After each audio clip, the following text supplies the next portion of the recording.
Here's why you play Guinevere, the Miss Violet in the EXP Lane.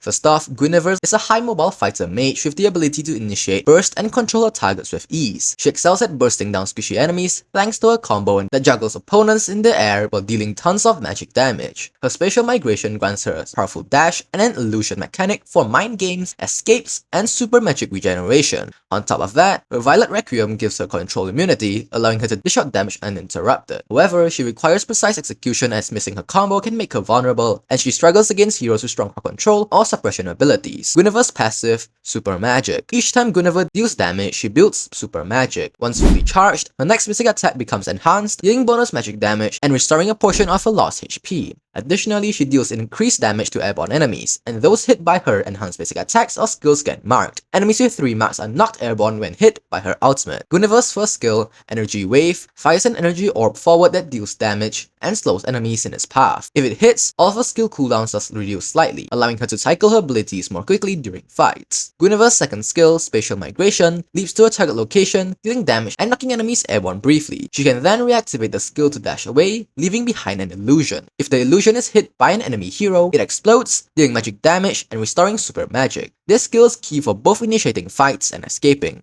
Guinevere's ultimate, Violet Requiem, creates a magical field around her, dealing damage in a flurry of attacks while being immune to control effects. If her target is airborne, they are juggled repeatedly. This skill is devastating when chained after her second skill to extend the airborne effect and maximize damage. A typical skill combo for Guinevere is to start with the second skill to leap in and knock enemies airborne, immediately follow up with the ultimate to keep them airborne while dealing massive damage. Depending on the situation, follow up with the first skill to deal extra damage or use the dashed portion of the second skill to reposition or escape. Moving on to builds, I usually build Warrior Boots, Genius 1, Concentrated Energy, Starlium Scythe, Brute Force Chestplate, and finally Athena's Shield. These are the emblems that go along with this build. As for battle spells, the best spells for Guinevere in my opinion are Execute or Flicker. Execute helps secure kills after your combo, and Flicker is useful for repositioning in fights or escaping after diving deep. Guinevere dominates heroes who lack sustain and mobility in the early game, like Sylvana and Zulong. These heroes struggle to react to her burst combo and crowd control. However, she is countered by heroes with suppression or anti-CC abilities such as Cho and Badang. Heroes like Wanwan and Valier can also easily punish her if she misuses her second skill, and she synergizes best with heroes that can lock down enemies such as Franco or Hylos, making it easier for her to follow up with her combo. You should start with the first skill level 1, prioritize maxing the first skill first, then the second skill, and most importantly upgrade the ultimate whenever available. Guinevere is a timing based hero who relies heavily on hitting her full combo, so patience and good positioning are key. Always try to mark enemies before using her ultimate so you can maximize the airborne effect. When using her second skill, avoid jumping blindly, predict enemy movement or wait for them to commit. Keep in mind that the illusion left by the second skill can bait out skills from enemies, which you can then use to your advantage by dodging with the reactivation. During ganks or team fights, aim to enter from an angle rather than the front to avoid being targeted early. Use pushes to hide your second skill animation and surprise enemies. Lastly, don't be afraid to disengage with her dash if you miss your initial leap. It's better to wait for another opportunity than to commit to a bad fight.